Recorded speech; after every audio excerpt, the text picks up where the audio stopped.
Hey guys, tonight we sink into something that's been clinging to my chest for years now. Something I've never really said out loud. I'm talking about the kind of story that changes how you breathe, how you sleep, and how you feel about the sound of silence in an empty hallway. I probably won't sleep after this. So, before you get comfortable, take a moment to like the video and subscribe, but only if you genuinely enjoy what I do here.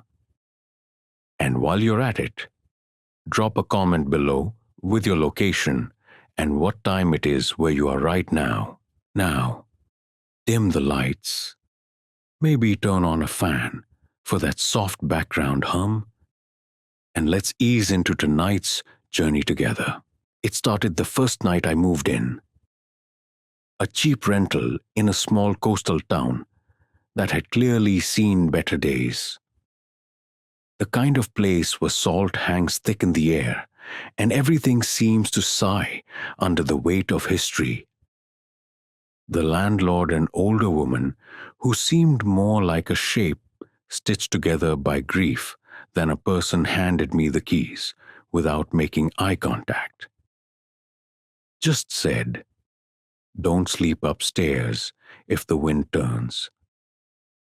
I thought she meant it as a weird local joke. The first thing I noticed inside the house was the quiet. Not peaceful, not calm, just waiting. The silence felt like it was listening. Every step I took across the warped wooden floors echoed just a little too long. My breath fogged in the hallway even though it was summer. That night, I lay on the old mattress with no sheets, no curtains, just a moonbeam slicing across the room like a scalpel. And then I heard it. A low, steady inhale followed by an exhale. But it wasn't coming from outside. It wasn't mine either. It was the walls. I pressed my palm flat against the drywall. It was pulsing subtly, but undeniably. Inhale, exhale, like the house was alive and trying very hard to pretend it wasn't. I told myself it was the sea breeze playing tricks. But I've lived by the sea. Sea breeze doesn't breathe back. The next morning, I found my keys in the fridge. I don't drink, don't sleepwalk, don't misplace things. But there they were, next to a bottle of ketchup I never bought, at the cafe down the street. I asked the waitress about the house. She paused for a long moment, then said, "You in the Breckner place?" I nodded. She handed me my coffee and said, "Don't ask it questions. It listens." That night, I tried ignoring the sound. I put on music, white noise, even stuffed a towel under the door. But the breathing got louder. Not in volume, but in presence, like it was responding to me. By the third night, the walls started talking back. Not in words, not exactly, more like tones. Low, guttural hums, vibrations, a sound that bypasses your ears and goes straight into your spine. I tried recording it.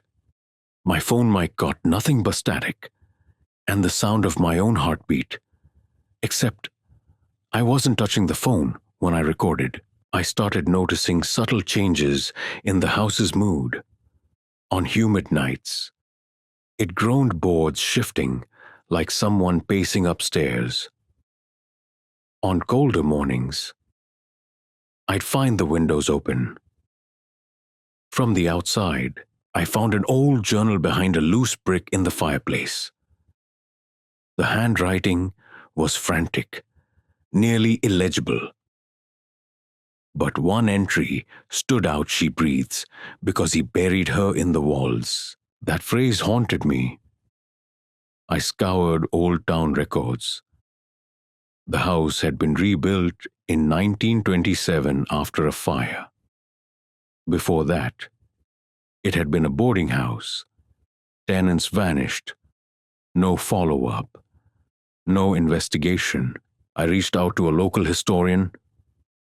He brought over blueprints. But there were two sets, one from 1927, one from 1936. The newer one had changes. An added wall where none should be. Probably a repair, he said, but the bricks didn't match. The mortar was different. Like someone sealed off a section quickly. Like they hid something. I couldn't sleep in the upstairs room anymore. Every time I shut my eyes, I dreamed of drowning in plaster dust, of fingers brushing mine through the wall. I moved downstairs to the couch. That's when I noticed the pattern. The house only breathed when I was alone. Friends would visit and say, "Seems fine to me." But the moment they left, the rhythm started again. I tried confronting it. One night, I whispered, "What do you want, silence?" I whispered again, louder. Still nothing. But as I turned to go, something exhaled into my ear. I don't scream often, but that night I did.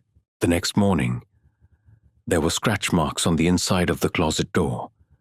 My fingernails were intact. The old woman, the landlord, finally answered my call. I told her what was happening. There was a long pause, and then she said, "You shouldn't have spoken to it. Now it knows your name." That's when I packed, or tried to. Every time I'd gather my things, something would go missing. My socks, my toothbrush, my passport. I found them later, scattered in strange places, tucked in vents, behind light switches, in the wall insulation. The worst part, it didn't feel angry.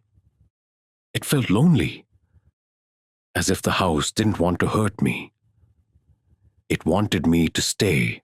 A month after moving out, I passed by the house again. New tenants, a family, kids laughing in the yard. But the windows on the second floor fogged up, and behind the curtain, I saw it a shape, tall, still, watching. Some still refuse to believe that houses can remember, that wood absorbs pain, that stone can sigh. But I lived it. And to this day, if I close my eyes, I can still feel the walls breathing with me, because some homes don't want to be empty.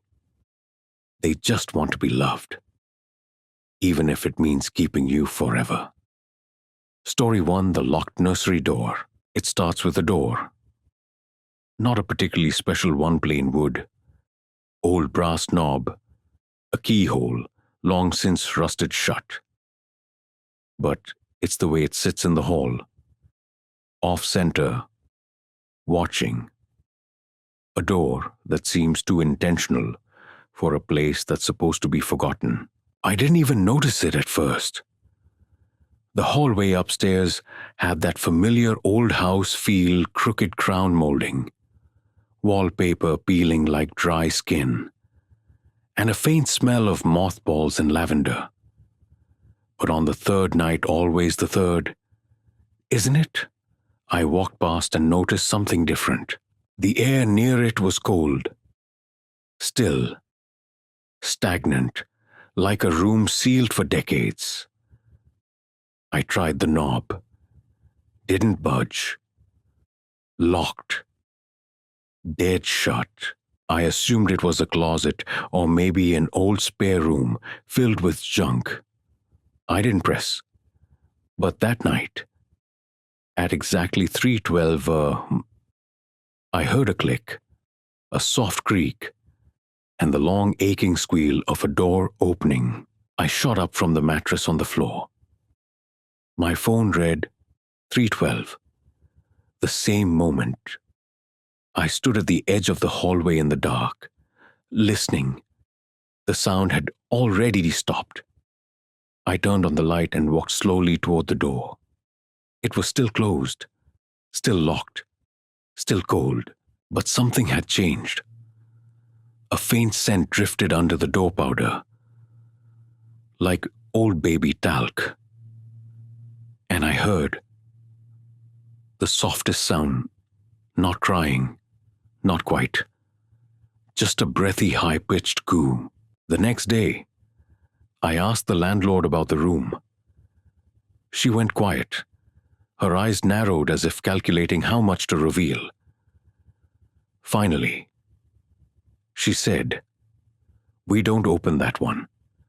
Hasn't been touched since 1964. Why?" She didn't answer, just turned and walked away. That night I stayed up, not out of courage but because I didn't want to hear the sound again. Of course, at 3:12 it came, the same creak, the same breathy coo. But this time, there was something else, the sound of a music box. Tinny, off-key, like it had been underwater for years. I pressed my ear to the door. That same powdery scent. I whispered, "Hello, nothing." Then a knock. From the other side. I jumped back, heart racing. The knock came again. Light, rhythmic, like a child playing a game. I called a locksmith the next morning. He took one look at the door and shook his head. Nailed shut. He said, "You want it open? I'll need to pry it." I nodded. He began pulling at the frame. Beneath the first layer of wood, he found another, and then another, like someone had tried very, very hard to keep whatever was inside in. Finally, with a groan and splinter, the door opened. The room wasn't but untouched, a perfectly preserved 1960s nursery. Pale blue walls, white crib, rocking horse, everything covered in a thick film of dust. The light bulb flickered when I turned it on, and in the corner sat a toy chest, painted pink, with faded gold lettering that read Lily. I opened it slowly. Inside were neatly folded baby clothes, an old rattle, and a stuffed bear missing one eye. Underneath those, a yellowed newspaper clipping. June 4th, 1964. Local couple's infant daughter reported missing. No suspects. No leads. Parents left town shortly after. No record of them. Since, and scribbled on the back of the article, in what looked like red crayon, "She's still here. Don't wake her." That night, I didn't sleep. I sat in the hall, watching the nursery door. Midnight passed. 1 a.m., 2:45 a.m., nothing. But at 3:12 sharp, the music box began to play. The door, now open, stayed that way, but the sound came all the same, from inside the toy chest. I walked in, trembling, lifted the lid. Nothing had changed. No music box in sight. But I swear on my life, I saw the bear's head turn. Just a few inches. Just enough to face me. I slammed the lid shut, ran back out, and this time I nailed the door back myself. For a few nights, it stayed quiet, but I kept waking at 3:12. Always, always the same minute, and the hallway light would flicker And that smell powder, lilac, would float under the door. One night, I woke up to the sound of the rocking horse, slow, gentle, back and forth, as if someone small was seated there, humming. I called the landlord again, told her everything. She didn't sound surprised. "That house takes things," she said. "It took my sister one too." "Wait, what?" "She was 3 when she vanished. We searched the whole property. Cops, dogs, psychics. Nothing. But I still hear her. Every time someone new moves in, I asked her what her sister's name was. "Lily," she said. I hung up without saying anything else. I boarded up the room.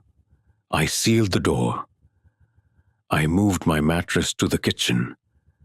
And for a few nights, it stopped. Then, one morning, I woke to find the hallway flooded with feathers, dozens soft white, drifting from the ceiling. I looked up. There was a mobile hanging from a beam, baby animals and little stars. I'd never seen it before, but it spun slowly and played that same song, that same rusted lullaby. The kicker, the mobile wasn't there the next day. No feathers, nothing. I brought a priest. He walked in, stood by the nursery door, and quietly said, "This one's not sleeping. She's waiting." Then he left, refused to return. Some say children's spirits are the most persistent, the most angry, the most confused. But this one, she wasn't angry. She was lonely. That's what made it worse. And still, years later, sometimes, at 3:12, I wake up without reason. Heart racing, music box humming in my ears. And I swear, just before I fall back asleep, I hear it again. The softest knock, like a child playing a game you can't win. Story 2. The laughter beneath the floorboards. It always starts small. A sound, a shadow, a shift in the air. You tell yourself, it's just the house settling. Maybe the wind. Maybe your imagination playing tricks. But then it repeats. The same sound, at the same time, night after night. For me, it was laughter. Not joyful laughter, not human, not entirely. It came from below. I'd moved my bed to the living room after the nursery incident. My mattress sprawled in front of the fireplace like a scared animal. I avoided the upstairs now, avoided the locked door, avoided eye contact with my own reflection when I passed the hallway mirror. But I wasn't safe. I just hadn't met the next voice yet. It was around 2:08, the first time I heard it. Sharp, sudden, childlike laughter bubbling up from beneath the floorboards right under my bed. At first, I froze, thinking it must be the neighbor's TV through the walls. Except the neighbors were half an acre away. And the sound hadn't come through the walls, it had come upward. From the floor, the laugh came again. Quick, wet, like something that didn't know how to laugh properly but was trying to mimic it. I turned on the lamp. Everything was still, but I kept hearing it. Soft giggles, then a thump, then a rolling sound, like a toy. I pulled back the rug. Beneath the faded fabric were old pine planks, warped and creaking from time. One of them had a knot in the center about the size of a child's eye. I pressed my hand to it. Cold. Too cold. The next night, it happened again. Same time, The same strange, gleeful giggle, rising like steam. I pried up the plank. Underneath was a shallow gap filled with grey dust and crumbled insulation. But in the middle of it sat a red rubber ball. It was clean, too clean. No dust, no mold, like it had just been placed there. I hadn't seen one like it since childhood, and I certainly didn't own one now. I reached for it, and then I heard the laughter again, right behind me. I spun around, heart hammering. The room was empty, but I swear the shadows didn't match the furniture. Something had moved. I picked up the ball and felt heat radiate through it, like it had been held in someone's hands moments before. It slipped from my grip, bounced once, and rolled under the armchair by the window. When I checked, it was gone. I didn't sleep that night. At dawn, I pulled up more floorboards. In total, I found 6 small cavities each about the size of a shoebox, each containing a different object: a broken rattle, a silver hair clip, a piece of lace ribbon, a doll's severed leg, a baby shoe, and, buried the deepest, a small yellowed paper with shaky red crayon. She said you'd come. I placed the board back and nailed it shut. Hard, repeating under my breath, no more, no more, no more. But later that day, I heard the laughter again. This time, while I was wide awake, brushing my teeth. Clear as day, coming from inside the bathroom cabinet beneath the sink. When I opened it, a marble rolled out, bright green, still warm. I knew then this wasn't a memory trapped in the walls. This was something active, a child, or something that wanted to be one, something that fed off attention. Some cultures believe spirits attach themselves to objects, particularly toys. The Zuni people speak of chindi, residual spirits that inhabit things left behind after death. In Japanese folklore, there are stories of okiku ningyo, dolls that grow hair from the soul of the departed child inside. Some still refuse to believe any of it. Of course, but I've seen things I can't deny. That night, I set a small audio recorder in the living room. I pressed record at 1:55 a.m., then left to sleep in my car. When I listened to the file the next morning, I heard footsteps, then creaking, then laughter, and then a voice, low, garbled, male. It whispered, "You're next." The file cut off abruptly after that. I moved out the next day, slept in my car for 2 weeks, left most of my stuff behind. But one night, when I opened the trunk to get a blanket, I found the red rubber ball waiting for me there. I didn't scream. I didn't cry. I just picked it up, drove to the coast, and threw it into the ocean. And as it sank beneath the waves, I swear I heard that same laughter on the wind. I still avoid wooden floors. I still flinch when I hear a child giggle from a room I haven't entered. And sometimes, I dream of the knot in the floorboard, of something watching through it, of little hands pressed against the underside of the house, waiting for me to come back. Story 3. The mirror that followed me home. Mirrors are strange, aren't they? We hang them on our walls, line our bathrooms with them, even decorate with them as if they're nothing but glass and reflection. But sometimes, mirrors don't just reflect. Sometimes, they observe. The one in question was old, not beautifully antique, not ornate, just unsettling. Thin black frame, smudged surface, the kind of mirror you'd find in the back of a second-hand store. The kind that seems to darken the room a little just by being in it. I found it while exploring the attic of the house, which I'd foolishly avoided until now. The entrance was a panel in the hallway ceiling with one of those pull-down ladders that groaned under my weight.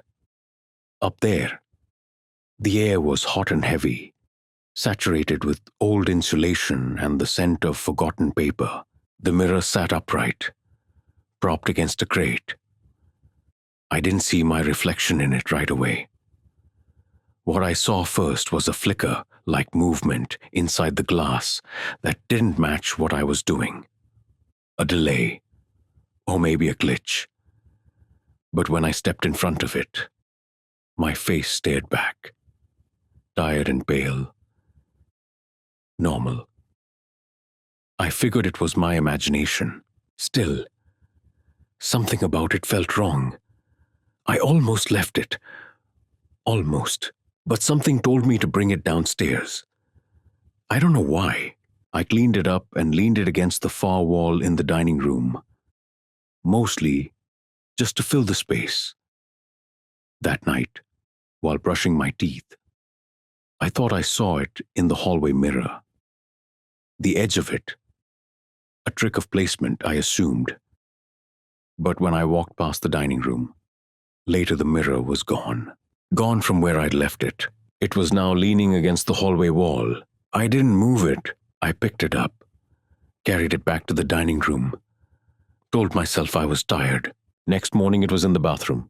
I stood frozen in the doorway, the toothbrush still in my mouth. I stared at the mirror as if it might blink. I turned around, checked the other rooms, looked for cameras, signs of a prank. Nothing. Just the mirror, propped up like it had chosen a new spot. I moved it again. Later that night, I went into the kitchen and nearly dropped the glass in my hand. There it was again. The mirror, sitting beside the fridge. I didn't move it. The temperature dropped fast. I could see my breath. So I did what any normal terrified person would do. I took the damn thing outside and shoved it into the garage, face down, shut the door, bolted it. But the next morning, it was back inside the house, sitting calmly in the living room, waiting. I refused to look into it after that. I'd walk past it with my eyes down, but I swear it watched me. Not just reflected me, watched. A week passed. My sleep was gone. My appetite too. And still, the mirror moved every single day. From room to room, always quiet. Always when I wasn't looking. I tried filming it overnight, but the footage glitched. Always between 300 and 40. One night, I worked up the nerve to stare at it, to face it head on. At first, it was just me in the reflection. A tired version of myself. Then, slowly, the room behind me began to shift. Things moved. A shadow passed where there shouldn't be one. Then I saw something behind me. In the reflection only, a shape, a tall, dark silhouette, standing still in the hallway. I turned quickly. Nothing there. But in the mirror, it was closer now. I dropped a blanket over the mirror and backed away. It started humming. Not loud, just soft. Familiar. The tune from the music box in the nursery. That's when I understood it wasn't a mirror. Not anymore. It was a door. Some say mirrors are portals. In Romani folklore, you're not supposed to sleep facing a mirror. It allows your soul to wander and not return. In Victorian England, they'd cover mirrors after a death to stop spirits from getting trapped. Some still refuse to believe that reflections can hold memory, hold energy, or worse, echoes. But I lived it. And the worst part, it started reflecting rooms I wasn't in. I walked past it once and saw the kitchen, even though it was in the bedroom. I saw a window I didn't recognize, trees I'd never seen, and then, one morning, the mirror showed me something worse. Myself, sleeping, from above, like it was watching me through someone else's eyes. I took a hammer to it, shattered the glass into 100 pieces, burned the frame in the yard, thought it was over.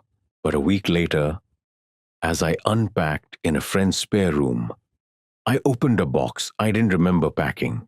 Inside was a shard of glass, and when I looked into it, just for a second, I saw myself still in the house, still asleep, still being watched. Story 4. The hidden portrait with no eyes. I didn't mean to find it. That's the worst part. I wasn't exploring. I wasn't investigating. I was just trying to patch a crack in the plaster wall. One of those jagged spider webs that keeps growing no matter how many times you seal it. The wall was in the hallway between the living room and kitchen. I'd passed it every day without thinking much of it. But that morning, I ran my palm along the bump, and something crumbled just a little. Like the wall had given up trying to hold itself together. I pushed gently, and a piece of the plaster popped inward with a hollow knock. Behind it, the wall felt soft, not solid. I grabbed a small crowbar and began to dig. Flakes of plaster rained down, coughing up decades of dust and old paint. Then I saw it canvassed, old, framed. Someone had hidden a painting inside the wall. I widened the hole carefully until I could pull it free. It was heavy with age. The wood of the frame was cracked, but ornate, gilded, flaking. The painting inside was a portrait.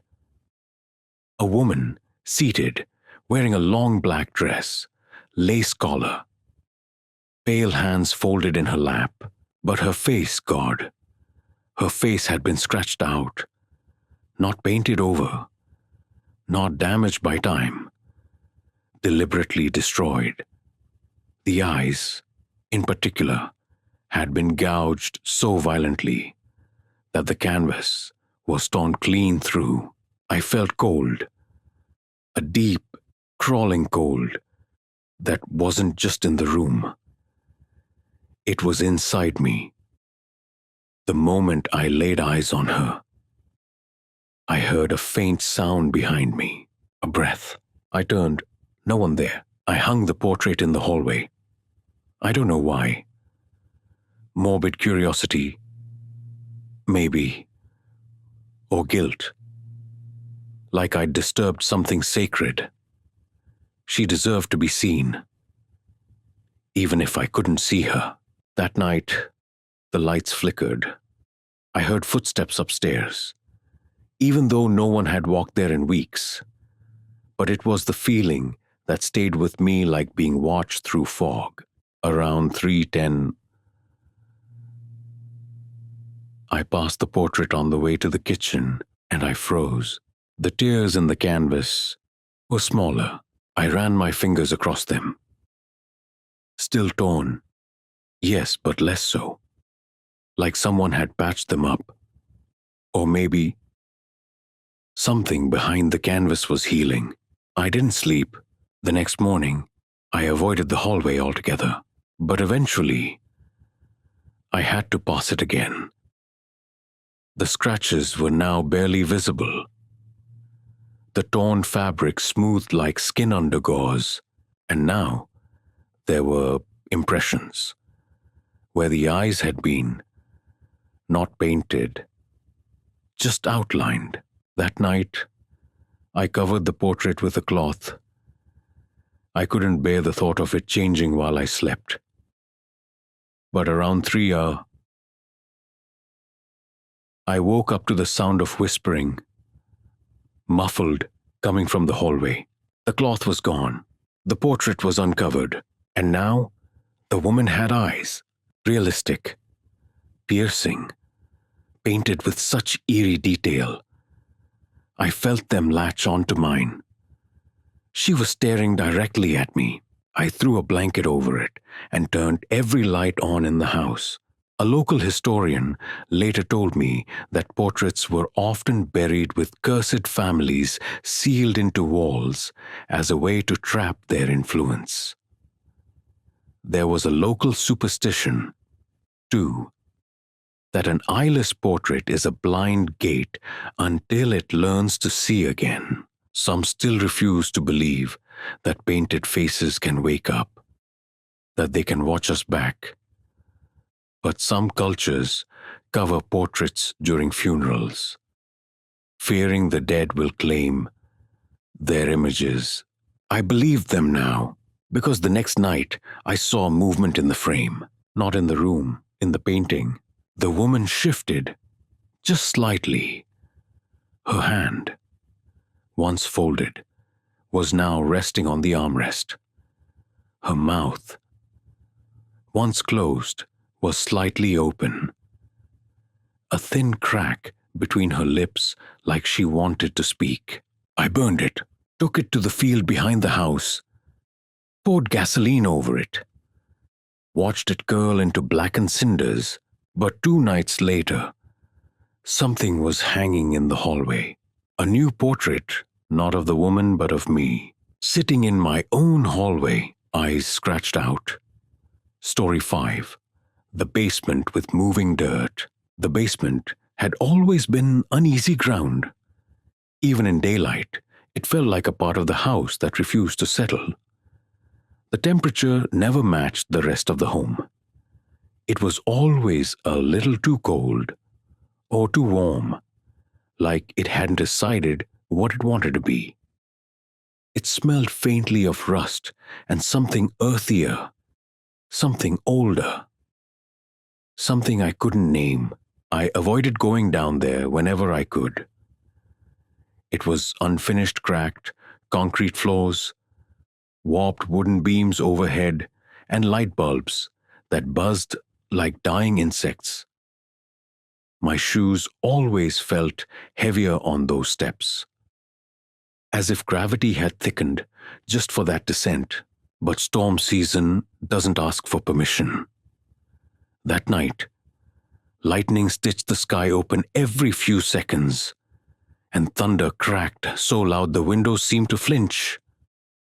I was lying on the couch when everything died at once. The lights, the fridge hum, the ceiling fan's steady rhythm, just silence and rain. Of course, the fuse box was in the basement. I lit a candle. The wick flared like it didn't want to stay lit. I grabbed my phone for backup light, though I knew from experience the signal would vanish the moment I crossed the threshold downstairs. The stairwell was steep and narrow. My footfalls echoed strangely as I descended, like someone else was matching my steps a beat behind. I stopped halfway, listening. Nothing. Just the low drone of storm wind curling around the corners of the house. I reached the bottom and immediately noticed something different. The air was dense, not just heavy thick, like walking through soup. The candle flame leaned sideways, as if trying to escape. I walked toward the breaker box, navigating stacks of old boxes and rusted tools. I reached out, flipped the switch. Nothing. Then I heard it. A sound, soft, slow. A scrape, not from behind me, below me. I stood completely still, my breath catching. The sound came again. Scrape. Pause. Scrape. Like something shifting under the concrete. Testing the weight of the world above it, I knelt, lowered the candle closer to the ground. My hand hovered above the concrete and felt it. Movement, subtle but unmistakable. Like a slow, rhythmic vibration, I whispered, "Hello." The sound stopped. I leaned in closer and the floor cracked. It was tiny. A single, jagged line right beneath my palm. But it hadn't been there before. I scrambled backward, staring. My mind raced through explanations, foundation settling. Temperature shifts, but none of it felt true. I should have left right then, but instead, I came back the next night. I don't know why. Maybe I wanted to prove something. Maybe I just needed answers. The crack had spread. A thin hairline fracture stretched across almost 4 feet of the basement floor. I knelt again, touched the concrete. And this time, it wasn't just vibrating. It was pulsing, as if something was alive beneath it, breathing, waiting. The next night, it grew again. And this time, I heard more than scraping. I heard scratching, like fingers dragging across stone, like digging. I called a contractor. He came during daylight, made jokes about haunted houses and trapped gophers. But when he saw the crack, his face changed. He pressed a boot to the floor, tapped with a rubber mallet, then pulled out a meter. After a few seconds, he stood up and said, "This spot's hollow. Might be a sinkhole forming underneath." I asked, "Is that dangerous?" He hesitated. "Could be. Could also be. Something else." "What do you mean?" He didn't answer.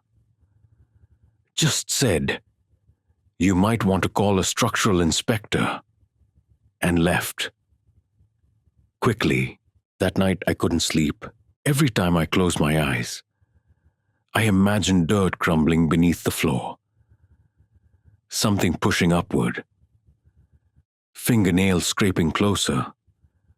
Like it wasn't trying to get out, like it was testing me. At 2:12 am, I heard it again. This time, louder, urgent, like shovels or claws. That's when I snapped. I went down there with a crowbar, flashlight, and one intention: find it. It took hours to chip through the concrete. My hands blistered. My breath came out in thick clouds, even though the room was hot. Eventually, the floor gave way. Beneath it packed dirt. I dug barehanded, breaking nails, coughing on dust.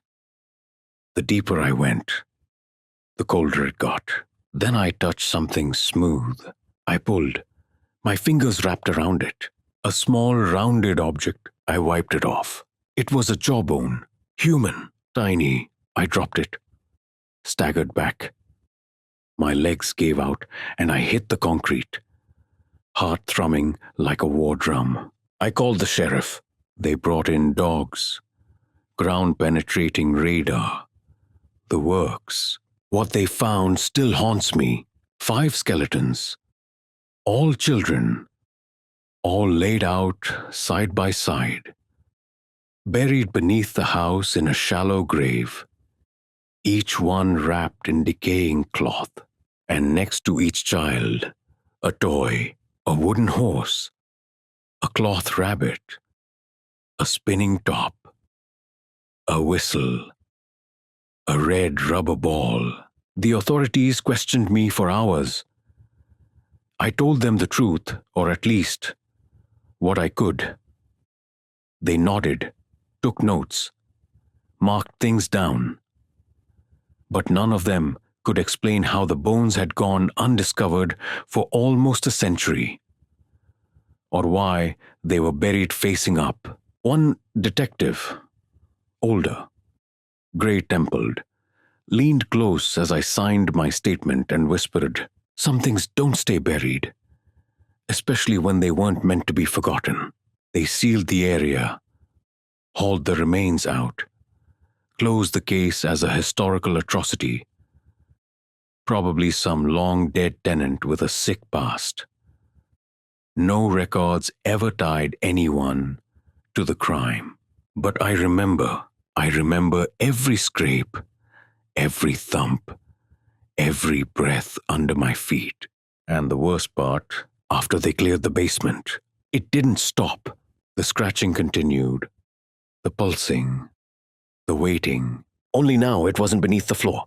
It was in the walls. One night, I found a small handprint smeared in dust on the inside of my bedroom mirror. Another time, the red rubber ball appeared beside my bed.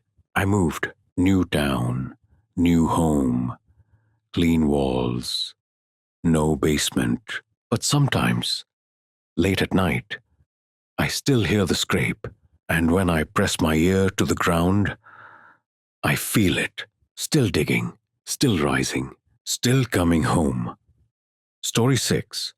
The room that wasn't on the blueprint. You live in a house long enough, you start to think you know it. You walk the same halls, feel the creaks in the floorboards like old friends, learn where the light hits just right and which windows rattle even when the wind doesn't blow. You begin to trust it, and that trust becomes habit, comfort, complacency. You start thinking, the house couldn't surprise you anymore. And then one day, it does. It started on a Monday. I remember because I'd spent the whole afternoon on the floor, organizing a drawer that hadn't been touched since the Bush administration. Old receipts, expired coupons, rusted paper clips, nothing of value. Just the type of stuff that's always one step from the trash. I was halfway to standing when I noticed a faint vertical line on the far wall of the hallway. Finer than a pencil mark, almost hidden in shadow. It hadn't been there before. I'd walked that stretch 1,000 times, vacuumed it, leaned against it. There was never a mark. And yet here, it was unmistakably a seam. Not a crack. A seam. The kind a carpenter leaves when two planks come together to form a doorframe. I moved closer, pressed my palm to it. Wood, cool and firm. I tapped gently. It gave back a low, hollow thud. A cavity. A space. Something behind it. But the strangest part wasn't the doorframe itself. It was the fact that by all logic, all measurements, nothing should have been behind that wall. According to every blueprint I had, the space beyond it simply didn't exist. There was the dining room on one side and the stairwell to the basement on the other. The wall wasn't just structural, it was final. Still, there it was. The door appeared gradually over the next few days.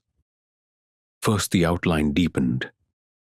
Then grain patterns began to emerge in the wood, like veins surfacing beneath pale skin. By Wednesday, there was a doorknob, old brass, perfectly round, with a mirror-like finish that distorted my reflection just enough to make it look like I was always mid-blink. I told myself not to touch it, not to stare at it. I told myself it would go away on its own if I left it alone. But doors don't just disappear. I started avoiding that hallway altogether. I detour through the kitchen, just to keep it out of my line of sight. But I could still feel it, that gentle pressure of awareness, like when someone stares at you from across a room, and you don't need to look, you know. The house had never felt like that before. It was like something had turned on inside it. Something watching. Something waiting. The first time the door opened, I wasn't awake. At least, I don't remember being awake. 1 minute I was dreaming something dull and colorless, like walking through fog. And the next, I was standing in the hallway, hand on the knob, the door wide open in front of me. Inside was a room I had never seen. Empty, square, silent. The walls were a washed-out shade of gray, smooth and uninterrupted. No light switch, but somehow illuminated. A chair sat directly in the center of the room, and resting on that chair was an object wrapped in dusty linen. I blinked. The linen moved, or maybe it breathed. I slammed the door shut, stumbled backward, heart pounding, like something had been chasing me. When I opened my eyes again, it was morning. The hallway was empty. No door, just wall. I tried to write it off as a dream. Sleepwalking, maybe a fever. But that evening, the seam was back, deeper, like the house had inhaled and pulled it tighter. This time, I didn't touch it. I sat on the floor across from it and just watched. And sometime around 2:30, the knob turned on its own. No one on the other side.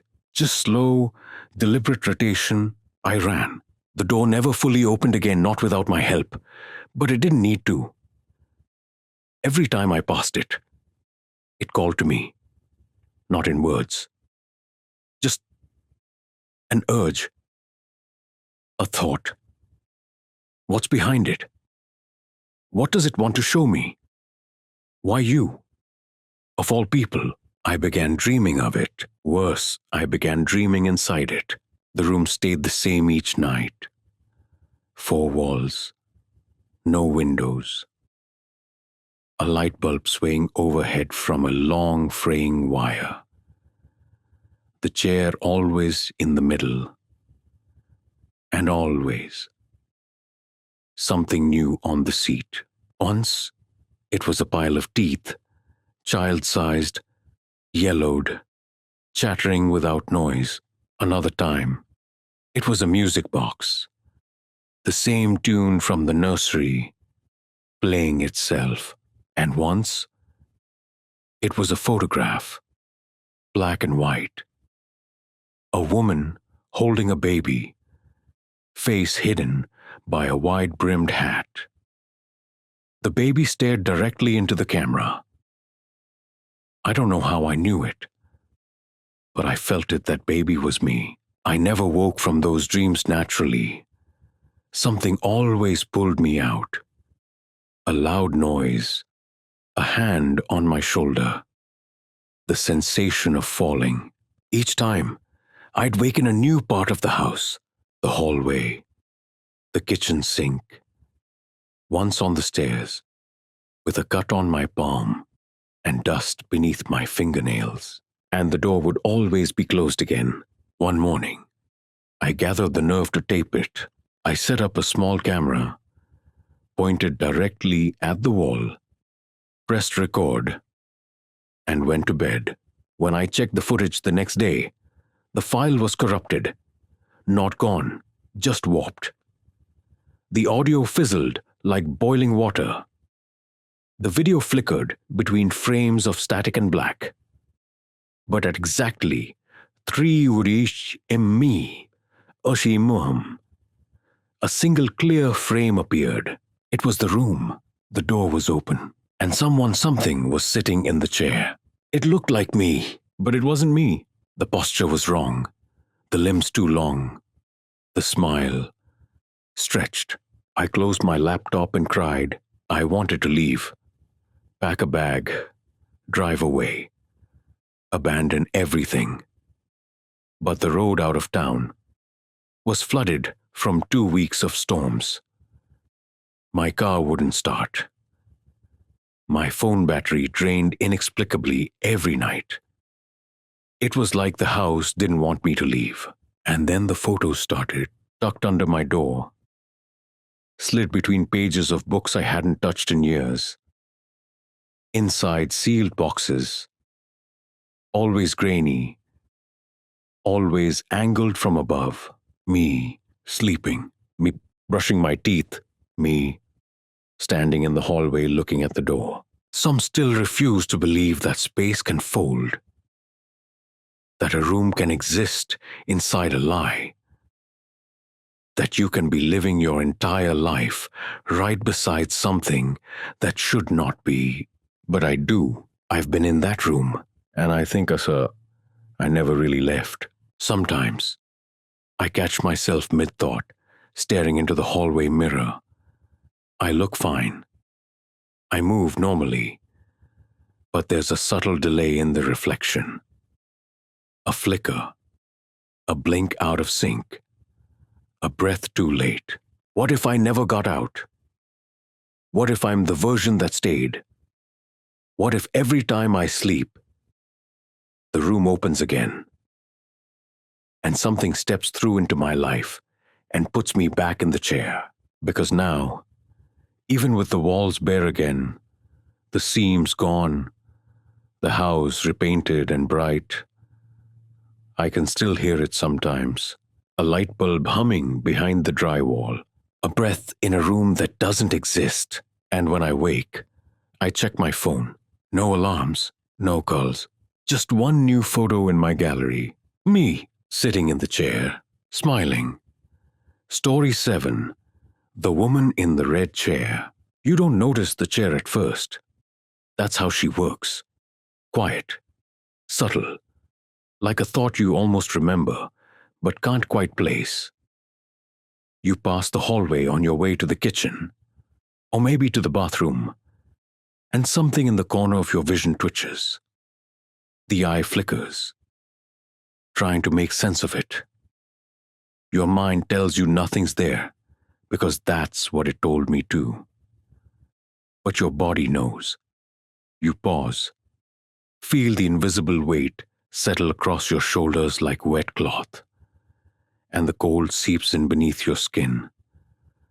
The hallway feels longer than it should. The light bulb overhead, dim even on its best days, hums like something alive, and the air presses just a bit tighter against your lungs. It started with sound, a soft wooden creak, not sharp, not sudden. It was slow, rhythmic, familiar in the worst possible way. The sound of a rocking chair. At first, I wrote it off as pipes or wind. This house made noise constantly, too much noise. In fact, for anything to be predictable. But the creaking kept happening in the same spot. Same time. Always around 3. Always from the far end of the hallway, just outside my bedroom door. That part of the house had never held any furniture. It was too narrow, too dark. The kind of space you only ever pass through, never stay in. And yet, one night as I opened the door to get a glass of water, I saw it, just barely illuminated by the kitchen light filtering around the corner. A chair, a rocking chair, and in it, a woman. She sat like someone who had been there for a very, very long time. Her body slumped slightly to one side, hands folded limply in her lap. She wore a faded red dress with lace cuffs, deep marooned like dried blood, and it clung to her as if it had been wet once, but had dried stiff over time. Her feet were bare, pale as chalk, and they hovered just above the floor, suspended as if she had never quite landed. Her hair was long and black, falling in lifeless strands that veiled her face entirely. Not a strand moved, not even when she rocked, back and forth, back and forth. A slow, measured motion. I stood frozen in the doorway, unsure if I was dreaming or caught in some sort of sleep paralysis trance. My heartbeat thudded in my ears. I whispered something, her name. Maybe, though I didn't know it then. She didn't respond. Just rocked, slowly, deliberately. And when I finally blinked, just once, she was gone. But the chair remained. I approached it cautiously, reached out. My fingers hovered just above the wood. But the moment my skin made contact, a chill surged through me, sharp and immediate, like I had touched ice submerged in water that had never seen sunlight. The burn was so intense I recoiled. My hand remained red and tingling for hours afterward. The veins in my wrist standing out as if something had tried to pull blood to the surface. I tried to move the chair the next day. I wanted it gone. I wanted proof that it was real and not just some waking hallucination. I braced myself, grabbed the armrests, and tried to lift. It didn't budge. I tried again. Nothing. The chair wouldn't move. Not an inch. That night, she was back. Same position, same motion, same silence, except this time, her head turned slightly tilted, like a broken marionette. The hair didn't shift, but I saw part of her face. Her skin was too smooth, too tight, pale, almost translucent. And where her mouth should have been, there was none. Just skin, a seamless stretch from nose to chin, like her mouth had been sewn shut from the inside and then painted over. I whispered again, voice trembling, "Who are you?" And in the silence, I heard a response, but not from her. A man's voice, low and cracked, like wind dragging through dry reeds. "She's waiting." The words wrapped around me, cold and sour. I turned, saw no one, and when I looked back, both the woman and the chair were gone. I didn't sleep that night. The next morning, I found a photograph slid beneath my bedroom door. It was a Polaroid, grainy, poorly lit, but unmistakable. It showed me, standing in the hallway, facing the chair, and behind me, closer than I remembered, was the woman. I started seeing her elsewhere after that, reflections first. The bathroom mirror would flicker for just a second, catching her dress before snapping back to normal. The TV, turned off, showed her outline standing directly behind me. The window in the living room once held a silhouette, even though it faced the side of the house where nothing but brick should be visible. Some cultures believe spirits attached to objects. I researched endlessly. Thai legends speak of Phai Tai Hong, souls of women who died with unresolved suffering, doomed to linger. Irish lore warns that the color red draws spirits hungry for warmth, for memory, for acknowledgement. And in Appalachian folklore, they speak of rocking wives, spirits of forgotten mothers who were left behind when children died in childbirth. They rock not to soothe, but to summon. I began burning sage, leaving salt lines at the doorways, mirrors covered, Bible under the pillow. Nothing worked. The chair returned night after night, often appearing in new rooms, the kitchen, the foot of my bed. Once, even inside the shower. She never screamed, never ran. She simply waited. Sometimes she would rock, other times she would just sit still and stare, even without eyes visible. And sometimes she would stand. One night, I woke to the smell of perfume, floral, pungent, rotten like lilies left too long in stagnant water. I I sat up in bed and saw the chair directly across the room, her figure seated unmoving. I shut my eyes tightly, counted to 10, opened them. She was gone, but the chair was still rocking. The next morning, there were red threads on my sheets, curled like veins, tangled like spider silk. I touched one and it crumbled into ash. I once tried to destroy the chair, took it into the backyard, soaked it in lighter fluid, set it ablaze. The fire danced high, orange and furious. And I thought, for the first time in weeks, I had won. But at 300 am, I woke to the smell of smoke. And there it was, back in the hallway, unburned, still rocking, still waiting. I don't think she wants to harm me, but she wants something. I feel it in my bones. An offering, perhaps, or attention. Or maybe she just wants me to acknowledge her completely, to sit in the chair, to take her place.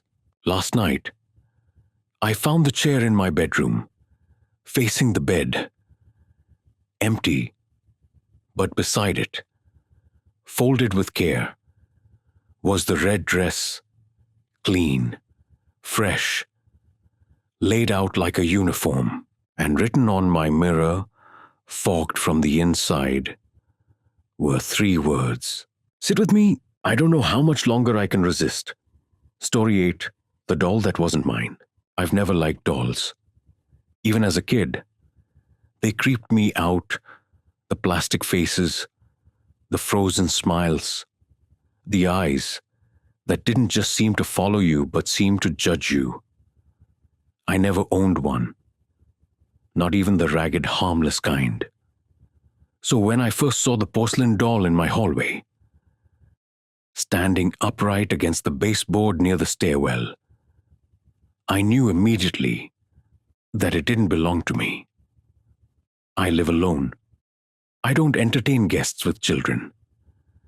There was no logical reason for a doll, let alone this doll, to be in my house. She was small, no taller than my forearm. Pale porcelain skin, hair made from tightly wound curls the color of soot. A faded blue dress with lace trim. Her eyes were glass, a stormy gray that reflected just enough light to give the illusion of moisture. But what made me freeze, what made the air thin and the pulse behind my eyes throb, was the way she was positioned. She wasn't just standing there, randomly. She was facing my bedroom door, like she had walked there with purpose. At first, I stood in silence, trying to find the memory that would explain her. A misplaced item, a gift from a neighbor, a remnant left behind by a previous tenant that somehow survived all this time in the walls. But I knew better. When I bent to pick her up, my fingers barely brushed the hem of her dress before I felt it. The porcelain was cold. Not normal cold. The kind of cold that somehow pulses back, that resists your warmth. I flinched and dropped her. The sound when she hit the floor wasn't what I expected. Not a hard crack or shatter. It was soft, hollow, like she had landed on fabric instead of wood. And then she blinked. I swore it was real. The lashes didn't move, but something shifted behind the glass of her eyes. Just a flicker. Just enough to make me question whether I'd seen it at all. But I left her there. Couldn't bring myself to pick her up again. That night, I moved her to the storage closet, shut the door, locked it. The next morning, she was back in the hallway. Same position, same angle, facing my bedroom door. I laughed at first. That strained, exhausted kind of laugh you make when your nerves are trying to convince you everything's fine. I grabbed a pillowcase, stuffed her inside, and walked 2 blocks down to a public trash bin. Gone. Problem solved. Except that night, she returned.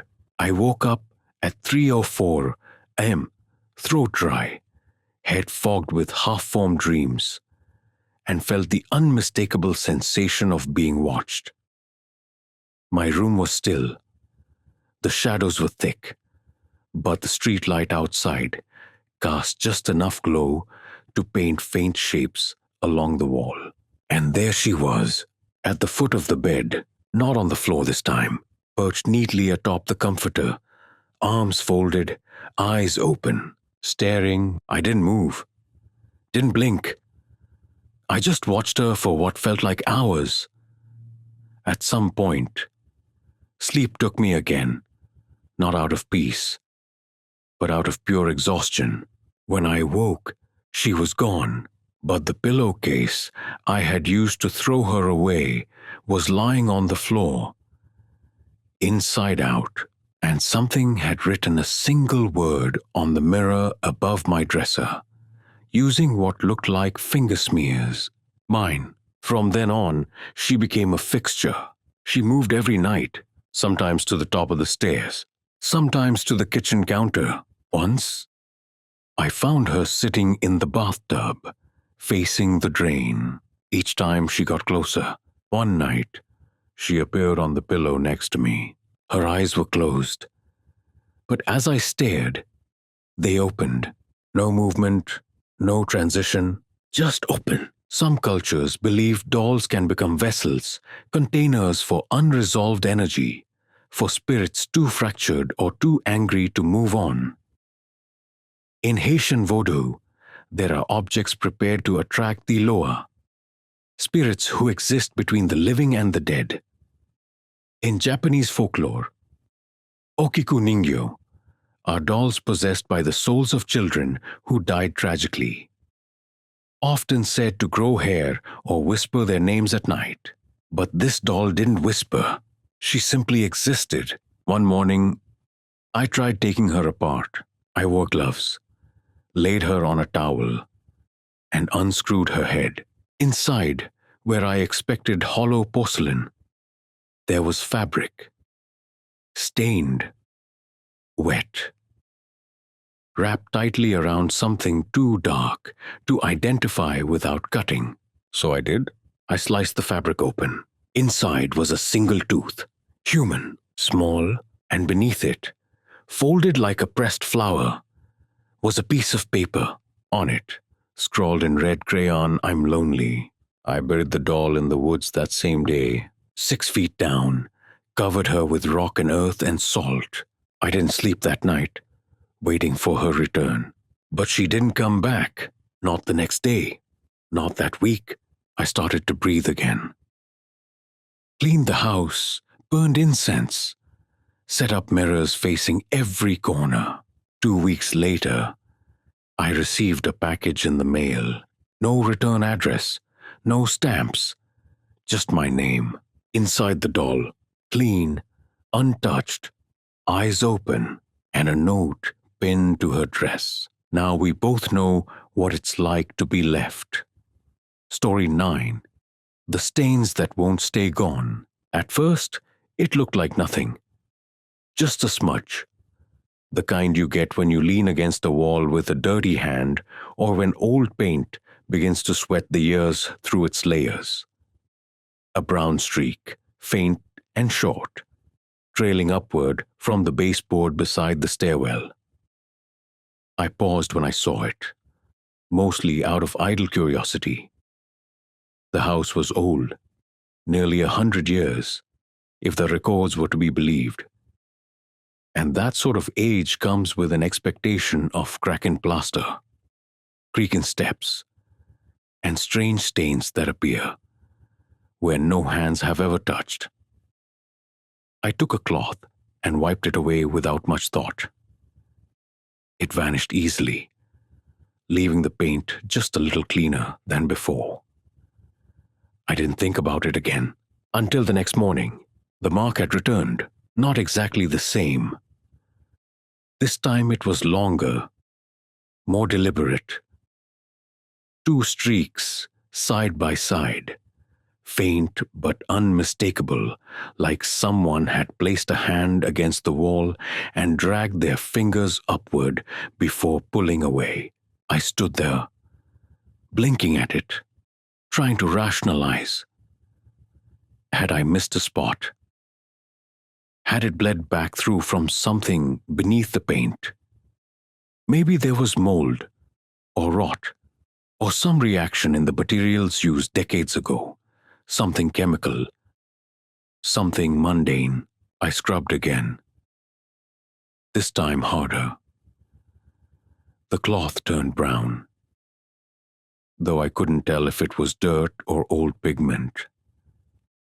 I pressed my nose to it. No smell, no texture.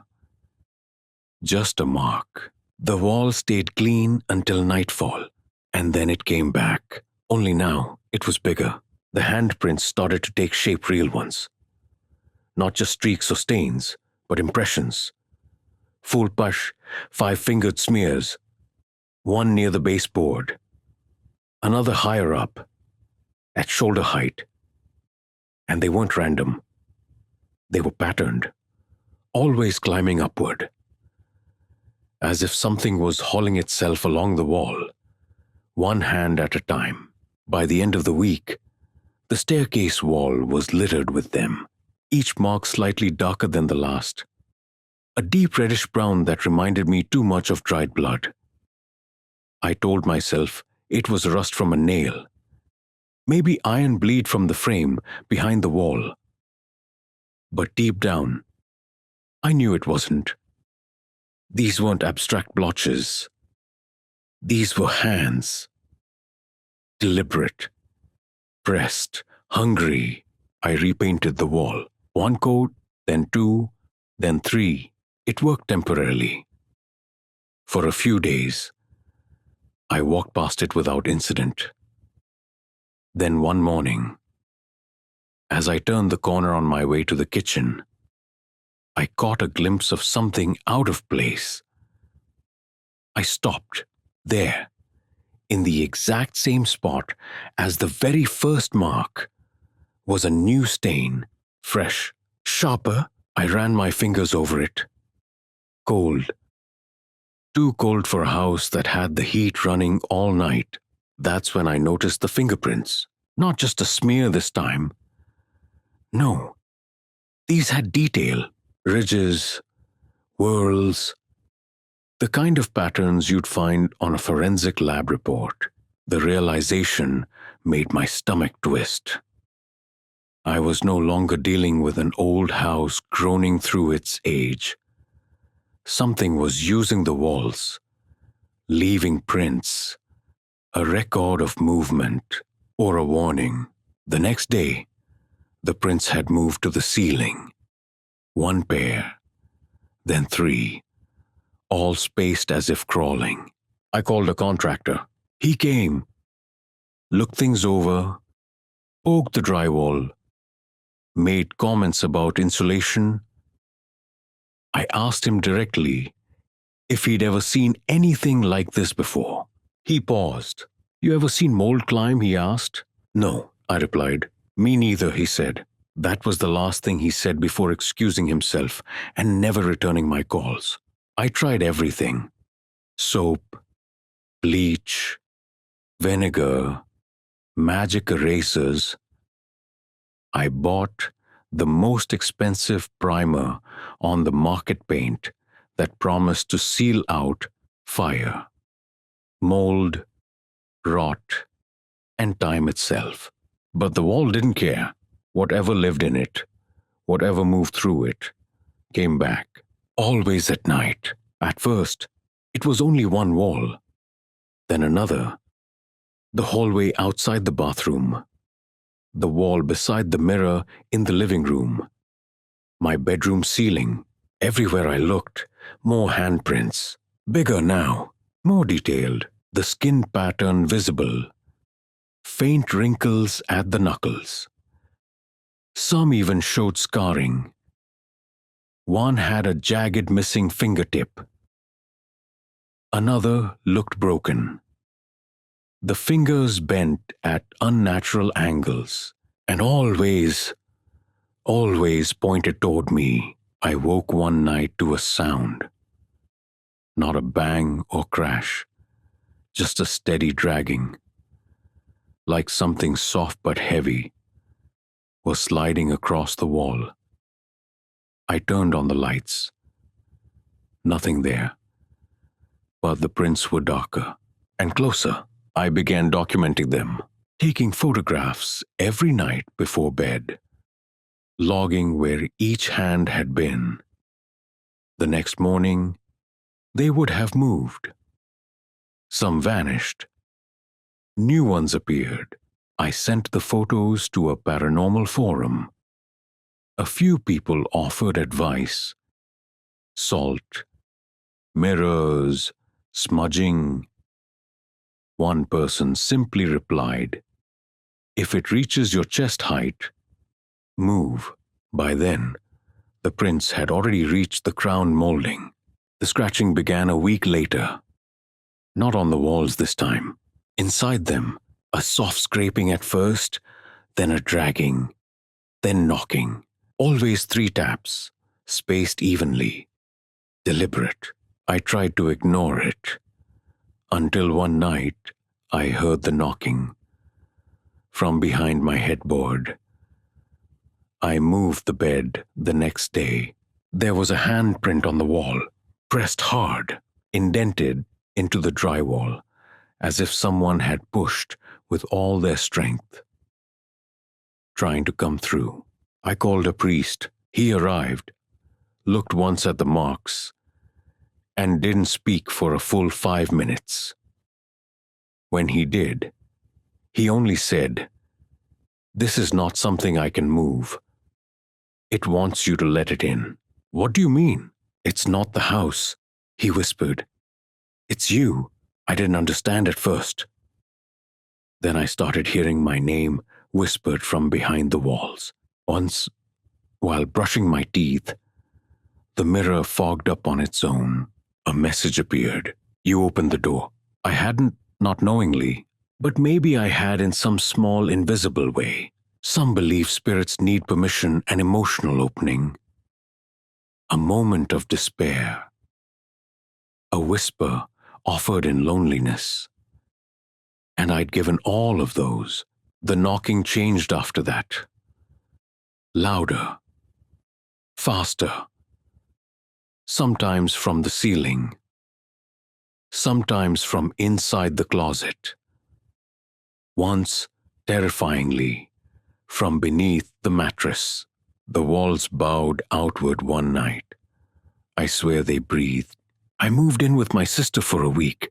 No handprints appeared in her house. But when I returned home, after thinking the silence meant it was over, I found my entire bedroom wall painted with hundreds of prints, layered, overlapping.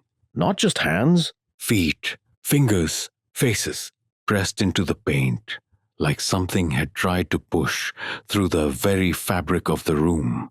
I left that night. I sold the house to a couple from out of state who said they didn't believe in ghosts. But now, in this new apartment, modern, clean, nowhere near that place, I still see things. The other day, I found a smudge on the inside of my closet. Same shape, same size, and on my bathroom mirror, faint as breath, was the beginning of a handprint. Just the fingertips, waiting. Story 10. The house that won't let me leave. I've packed 12 times. Suitcases, duffel bags, boxes, carefully labeled with black marker. Kitchen, bathroom, bedroom. The routine as familiar to me as breathing. Each time, I go through the same steps. I tape up boxes. I unplug appliances. I stack things by the front door. And each time, the result is the same. I wake up the next morning and everything I packed is back where it was, untouched. as though the house simply decided I wasn't done here. The first time it happened, I thought I had imagined it. Sleepwalking, maybe?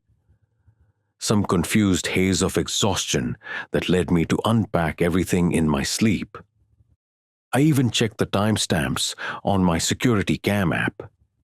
But the system had logged nothing between 10:42 Ibaning Team Doki Tube Mum and 6:03 a.m.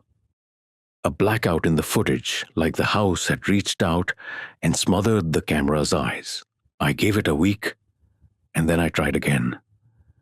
This time, I filmed myself all night. The next morning, the footage showed me lying motionless in bed, snoring softly, no movement. But my bags were empty, my drawers full, my boxes opened and carefully restocked. Socks folded, toiletries lined up on the sink. As if whoever or whatever was doing this had not only returned my things, but returned them neatly. I laughed. Once.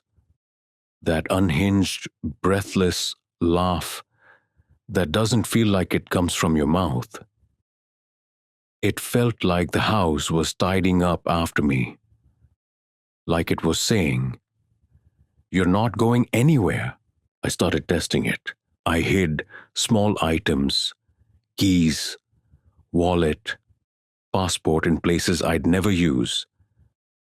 Inside cereal boxes, under floorboards, taped to the inside of the toilet tank. I took pictures as proof, sent one copy to my sister, went to bed. The next day, they were all back in their proper places, and I couldn't remember how to get to the hiding spots. It was like the house had erased the memory of where I'd placed them. That's when the walls started closing in. Not literally, but in how I moved through them. Doors that had always opened easily now stuck. Light switches flickered. My phone would lose signal the moment I searched symptoms of haunted homes or demonic attachments. Internet cut out. Power surged. And every time I reached the front door with my coat in hand, keys clenched tight, ready to run, it would be locked. Not with a key, but with weight. The kind of resistance you feel in a nightmare, where the knob turns but the door won't budge. And when I walked away, the door would click behind me. Content. I started hearing things, not voices, not at first, more like suggestions, faint nudges in the silence. Maybe wait till morning. You forgot something. Just sit for a second. And when I sat, the desire to leave drained out of me like bathwater spiraling down the drain. 10 minutes would pass, then an hour, then a whole day. Gone. I tried to call a friend to come get me. She arrived, parked out front, texted me, called me, said she was standing at my door, knocking, but I never heard a knock. I opened the door and no one was there. Her car was gone. Later, she swore I never answered the door, that she waited 15 minutes and left. Worried I'd changed my mind. I didn't remember seeing her at all. That's when I realized the house was editing my reality, deciding which moments I could live, which memories I could keep. I left notes for myself, scratched into the back of drawers, slipped inside pillowcases. You are trying to leave. Don't trust what you see. The house lies. They started disappearing. I wrote them in lipstick on the mirror. They stayed, but the lipstick dried black. I think it was mocking me. I spoke aloud once, shouting at the ceiling. "What do you want?" The walls creaked. Then something whispered back, barely a breath. "You." Some believe homes can develop personalities, that the architecture absorbs the emotions of those who live there. The trauma, the grief, the loneliness, and over time, forms a kind of consciousness. Not a ghost, not a demon, just hunger. Some still refuse to believe that, but I know what I've seen because I stopped trying to leave. Not because I gave up, but because I no longer remembered why I ever wanted to go. That was the worst part. One morning, I sat at the kitchen table, tea in hand, watching the steam curl upward. Everything felt normal, quiet, safe. The light from the window was soft, the floors clean. And I asked myself aloud, why would I ever leave such a nice home? And I heard something laugh, softly, inside the walls. It had won. I packed again the next day. Out of defiance. Forced myself through the motions. This time I set up alarms, timers, reminders on my phone. I locked each bag with zip ties. I wrapped the front door handle with duct tape. When I woke up, everything was as I'd left it. I was euphoric, victorious, until I noticed my phone screen, blank, no apps, no photos, no memory, and on the screen, drawn in condensation, a single word, stay, story. 11. The stranger in the attic photos. There was nothing unusual about the attic when I first moved in.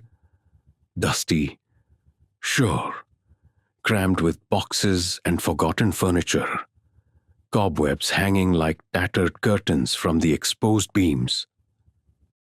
The single bulb overhead flickered but still worked, casting a dull yellow haze across the rafters.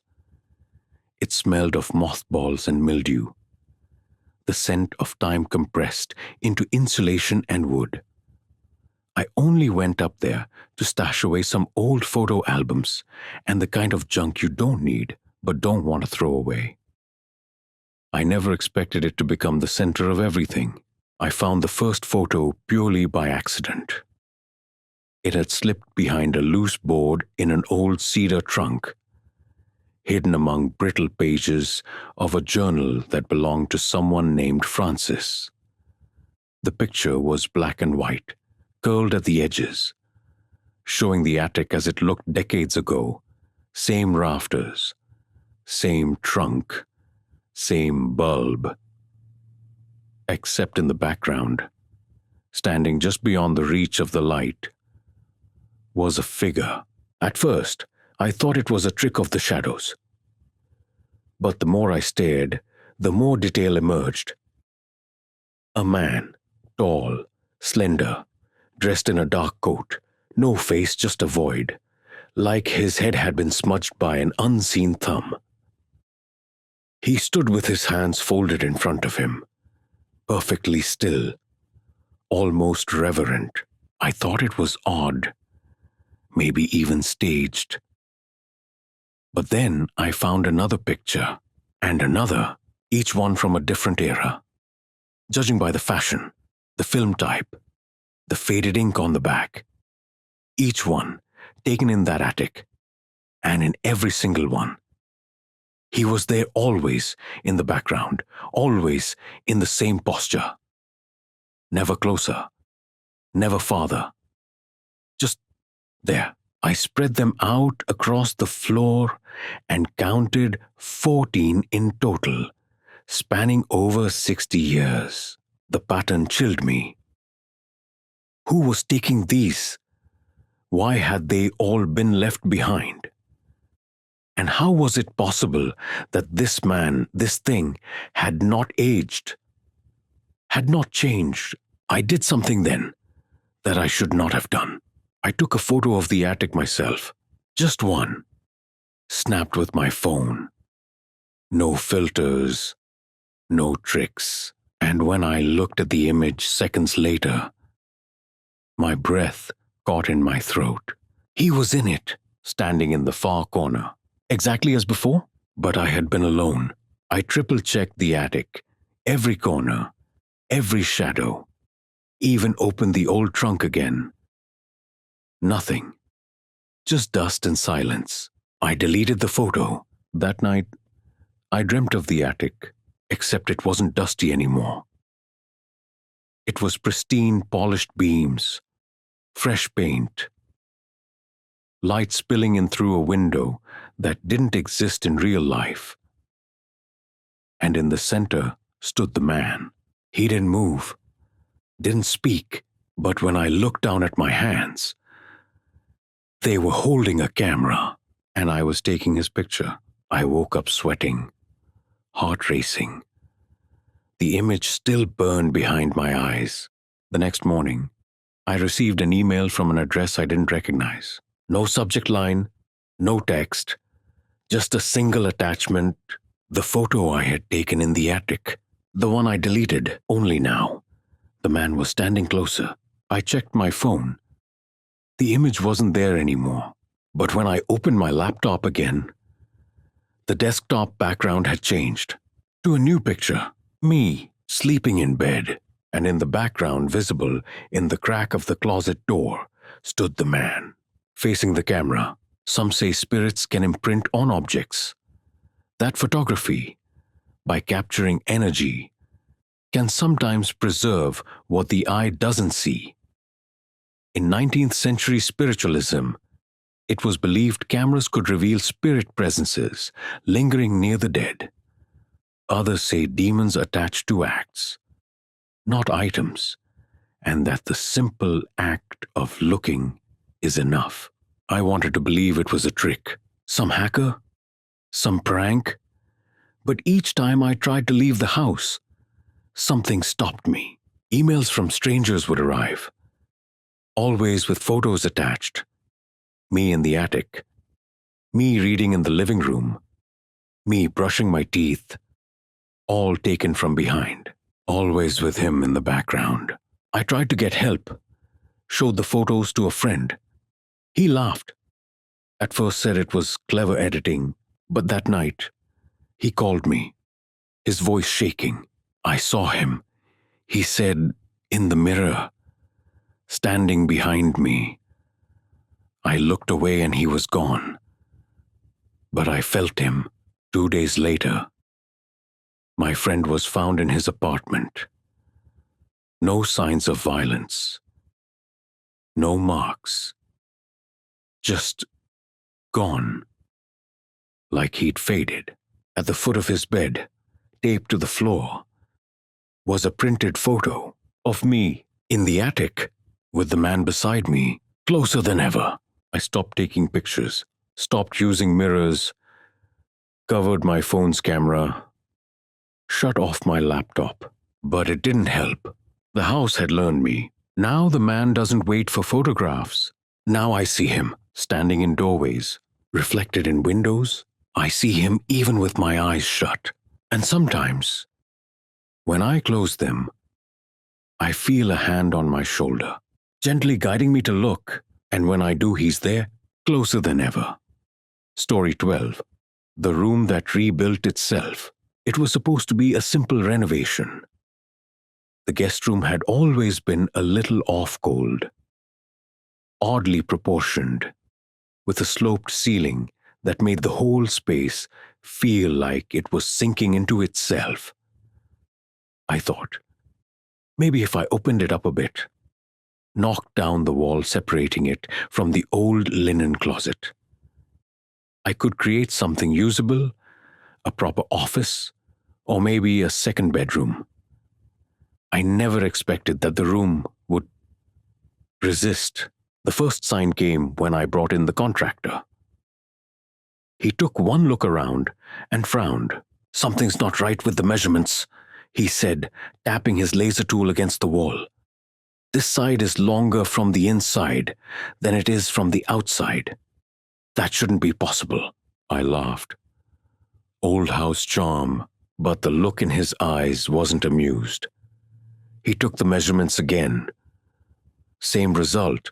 I've seen this once before," he muttered. In a place that didn't want to be changed. That phrase stuck with me. A place that didn't want to be changed. I brushed it off, ordered the demo anyway. On the first day, They removed the plasterboard and uncovered something unexpected: brickwork behind the drywall, arranged in strange patterns, symbols, circles intersected with triangles, crude but intentional, drawn in what looked like faded red chalk or something darker. The crew paused work until I could get someone to check it out. A historian from the university came by, said it looked like a type of protective mark from the 1800s, an old warding practice to trap spirits in spaces, usually drawn in barns or basements, rarely found in residential bedrooms. But why behind a wall, I asked. He just stared at it, then said softly, "To keep something in." I should have stopped then, but I didn't. I had the wall torn out, the bricks removed. That night, the temperature in the room dropped by 15 degrees. I could see my breath, and in the middle of the floor, where the bricks had been, was a wet, dark stain. It hadn't been there before. I tried to scrub it. The sponge crumbled. The next morning, the stain had spread, and the room was back. Not the new room, the old room. The drywall had returned. The closet wall was intact. The furniture, I'd removed an old dresser with a cracked mirror. A twin bed with faded sheets stood exactly where it had been the first time I toured the house. At first, I thought maybe the crew had put everything back. But when I checked the photos I'd taken before the demo, something was off. In my pictures, the walls were bare. But now, there were photos, framed images, on the nightstand and above the dresser. I stepped closer. They were photos of me, sleeping, reading, standing in the hallway, some taken from behind, some from impossible angles, high in the corner of the ceiling, as if from the eyes of a spider. I ran out of the room and shut the door. When I opened it 5 minutes later, everything was gone. Just studs, drywall, dust, no furniture, no stain, no photos. Like the room was toying with me. I called the contractor. He said his crew hadn't returned since the demo. I checked my security cams. The feeds had gone black between midnight and 6 a.m. I tried locking the room, sealing it off, even had a metal plate drilled into the doorframe. But each night, around 3 I'd hear sounds: soft dragging, whispering, furniture being moved. When I'd check in the morning, the room would be rebuilt. The same old setup, the same cracked mirror, the same photos. Only the photos changed. Now, they included people I didn't know. A man sitting on the edge of the bed, a child standing in the corner, staring at the wall. Once, a woman crouched beneath the dresser, mouth open in a silent scream. I stopped opening the door, but the room didn't care. Sometimes, I'd walk past and catch a glimpse through the keyhole. The light would be on, shadows moving, the mirror facing the door. I covered it with a heavy black cloth and nailed it shut. But some mornings, the nails would be on the floor, the door slightly ajar, the cloth gone. I began sleeping downstairs. But even then, I dream of the room, always the same. I walk in. The bed is empty. The mirror reflects me. And behind me, something moves. One night, I left a voice recorder inside. 8 hours of static, except a 3-twiller, a ppm, a whisper. It was always my room. Folklore warns of rooms with memory spaces that remember their original form, no matter how many times they're changed. Places where tragedy rewrites the blueprint, where energy reshapes wood and stone. The older cultures believe rooms can imprint emotion: fear, rage, grief so deeply that the space becomes sentient. Some still refuse to believe that, but I watched the room rebuild itself 12 times, once, even while I was staring through the peephole walls, shifting, furniture forming from mist and shadow, as if the house was sculpting its history from thin air. I finally decided to leave. I listed the home, but no one bought it. Each showing ended the same way prospective buyers would go upstairs, then come down pale, shaken, sometimes silent. A few would mutter things like, "That room isn't right," or "I saw something watching me." I left the room sealed, moved out, and yet, in my new apartment, there's a space between two walls, an alcove that shouldn't be there. And some nights, I hear furniture moving. Story 13. The Child Who Wasn't in the Family. It started with a photo album, a thick, leather-bound thing I found in the back of a dusty drawer when I was helping my grandmother clean out her attic. She was downsizing, moving into assisted living, and had asked me to sift through what she called a lifetime of junk. Most of it was exactly that. Old linens, broken jewelry, letters from people neither of us remembered. But the album was different. I sat cross-legged on the floor and opened it, half expecting more of the same blurry pictures of relatives I'd never met, posed portraits in black and white. But almost every photo was taken in the same setting. The old house in the countryside where my grandparents had lived when my dad was a child. I'd only been there once, long ago.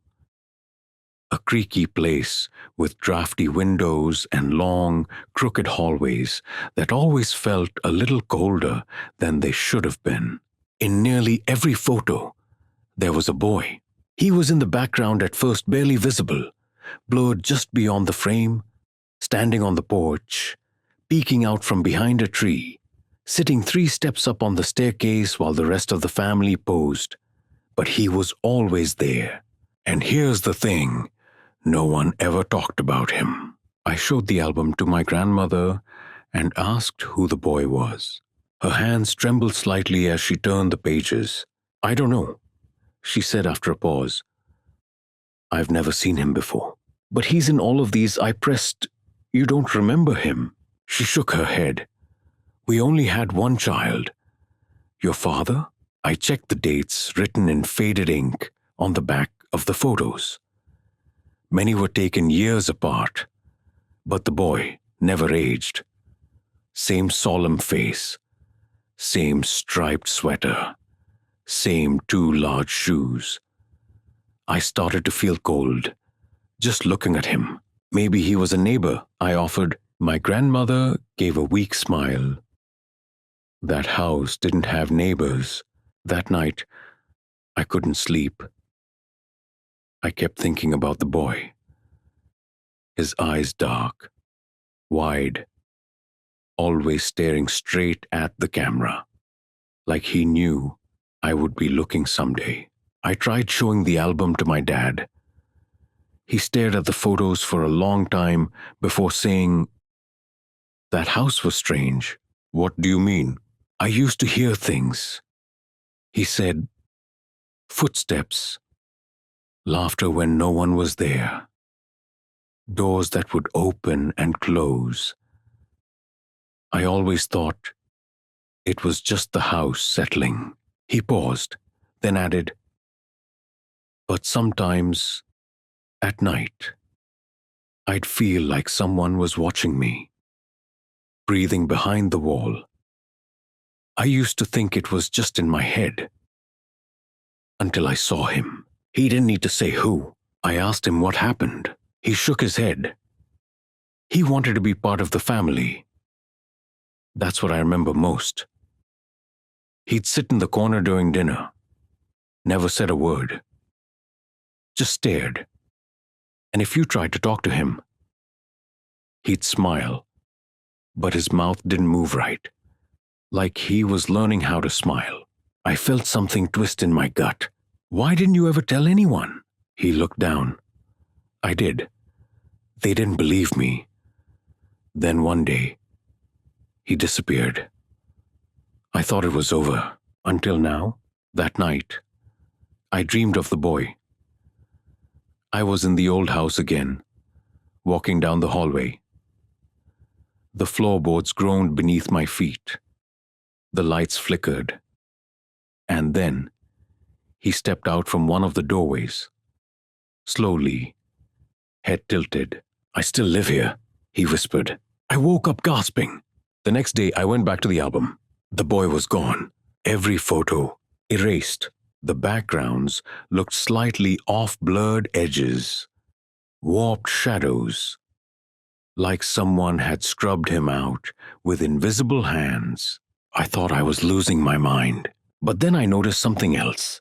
In the last few pages, there were newer photos, pictures I hadn't taken. Pictures of me in my apartment, sleeping, cooking, reading, and in the background there he was, the boy, closer than ever. I threw the album out, burned it actually, watched the leather curl and blacken, pages curling into ash. I moved out of my place, told myself it was over. But a week later, a package arrived at my new door. No return address. Inside was a photo, just one. The boy, sitting at the foot of my bed, smiling. Story 14. The bed that wanted me back. It wasn't the most comfortable bed. The mattress sagged a little in the middle, and the headboard creaked if I moved too suddenly in the night. But it had been in my family for generations. My great-grandmother's passed down to her daughter, and eventually to my mother, who insisted I take it when I moved out. It's solid, she said. Real wood. It'll last forever. I should have known that was a warning. At first, it was just dreams. Ones that seemed to pick up where they'd left off the night before, like a movie I couldn't stop watching. I'd always be in the same house. Not mine. Not any house I recognized. But it felt familiar. Old wallpaper curling at the edges. A staircase that led to nowhere. Long hallways lined with closed doors. And at the center of it, all that same bed, only not quite the same. In the dream, it was taller. The posts stretched almost to the ceiling, and the wood was darker, slick with age or something wetter. I'd lie down in it, and the sheets would feel like waterlogged fabric, heavy, clinging, cold, and every night, the same thing happened. I'd wake up unable to move. My body would feel glued to the mattress. The shadows in the corners would ripple, as if something was shifting just outside the edges of my vision. And then it would speak, not in words, not exactly, but in feelings. A pull, a whisper behind the ribs, something deep in the spine, a single thought echoing louder and louder. Come back. I tried switching beds, slept on the couch, on the floor, at a hotel, but the dream followed. Only now, it wasn't a dream, because when I'd wake up, no matter where I'd fallen asleep, I'd be back in that bed. My bed, sheets wrinkled exactly the way they had been the night before, pillow smelling faintly of lavender and dust. The first time I woke up like that, I thought maybe I had wandered in my sleep. But there was no sign of movement, doors still locked. Alarm still set. Security camera feed showing nothing but silence. The bed had brought me back. I asked my mom about it, asked if she'd ever had strange dreams, She looked away and said, "I never slept well in that bed." I pushed. She admitted that her mother had died in it, that her grandmother had too. Natural causes. She said old age, but the way her hands twisted in her lap as she spoke told a different story. "What about before them?" I asked. She blinked. "I don't know. I never asked." So I did. Dug through old records, letters, obituaries, and there it was. Every woman in that line, back to 1897, had died in their sleep. In that bed, some peaceful, some sudden. One, Sarah Blythe, had been found with deep grooves in the wood where her nails had dug in, her face frozen in horror. The death certificate read natural causes. I called a furniture appraiser. Asked him to take a look.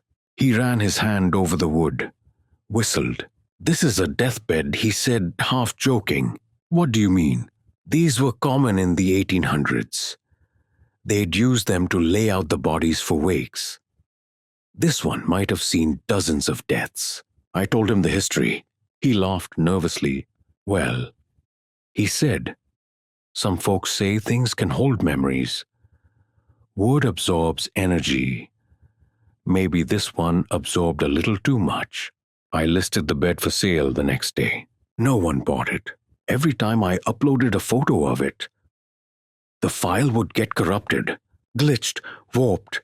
Once, the bed in the image looked like it was bending, arching toward the viewer. Eventually, I took it to the dump, watched as they fed it into the wood chipper. The scream the machine made didn't sound mechanical. That night, I slept on an air mattress, still woke up in the bed, intact, waiting. I moved apartments, bought a brand new bed from a chain store. Nothing vintage, nothing antique. Woke up in that bed again. Checked my skin, no marks, until I turned around and saw the bruises, finger-shaped, deep and purple, across my upper arms, like I had been lifted.